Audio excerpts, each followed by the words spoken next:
पश्चिम बंगाल के मालदा और मुर्शिदाबाद जिलों में गंगा तट पर रह रहे लोग परेशान हैं। नदी तटों को काट रही है और गांव उजड़ रहे हैं।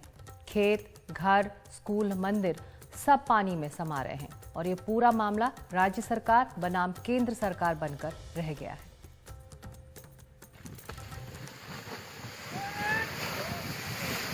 गंगा अपनी विशाल लहरों में गांव के मंदिर को बहा ले गई।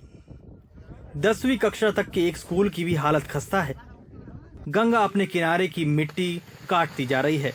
नदी किनारे बसे गांव के लोग एक बार फिर मानसून के मौसम में खौफजदा हैं। मोंटू मंडल जिंदगी भर इसी गांव में रहे हैं, लेकिन 2021 में उनका घर और खेत सब गंगा की भेंट चढ़ गया। वो कहते हैं कि हर साल नदी जमीन काट ले जाती है और अब तो सरकारी बाढ़ राहत केंद्र पर भी खतरा मंडरा रहा है। मेरी जमीन गंगा काट ली गई।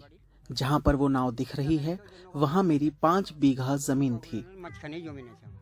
पश्चिम बंगाल में गंगा नदी के किनारे 2 जिले मालदा और मुर्शिदाबाद में नदी के किनारे जमीन का कटाव एक बहुत ही बड़ा मुद्दा है।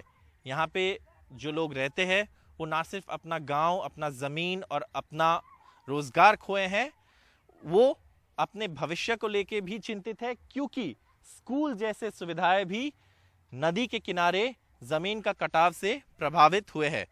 बैजंती मंडल अपने गांव में एक खस्ताहाल स्कूल की इमारत में रह रही हैं, क्योंकि 2 साल पहले उनका घर नदी बहा ले गई। जमीन कटने से स्कूल की मुख्य इमारत के एक हिस्से को भी नुकसान पहुंचा है। मेरे पास अभी घर नहीं है क्योंकि वो गंगा में बह गया। मेरी ना तो जमीन है और ना घर है। पश्चिम बंगाल की मुख्यमंत्री ममता बनर्जी ने जल शक्ति मंत्रालय के तहत आने वाले फरक्का बैराज प्रोजेक्ट प्राधिकरण पर आरोप लगाया है कि वो माकूल ढंग से समस्या से नहीं निपटा, जिससे अब समस्या और गंभीर हो गई है। प्रधानमंत्री को लिखे एक पत्र में उन्होंने 21 ऐसे ठिकानों का जिक्र किया जहां राज्य सरकार ने 4 साल में काम किया है और फरक्का बैराज से जमीन के कटाव को रोकने के काम का गंभीरता से जायजा लेने को कहा। अनेक बार चिट्ठी दिए। मुख्यमंत्री कई बार प्रधानमंत्री को लिख चुकी हैं। विधान परिषद में विपक्ष के एक नेता मनोज तिग्गा ने कहा था कि सर्वदलीय प्रतिनिधिमंडल दिल्ली जाएगा।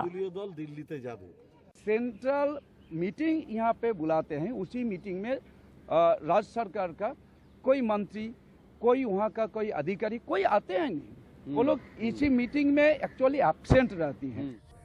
इस मामले में हल के लिए जिन प्रस्तावों पर चर्चा हो रही है उन्हें अमल में लाने में वक्त लगेगा और जो लोग इस परेशानी से जूझ रहे हैं उनके लिए वक्त गुजरता जा रहा है। कैमरा पर्सन जीडी शंकर के साथ मुर्शिदाबाद से सौरव गुप्ता की रिपोर्ट, एनडीटीवी इंडिया।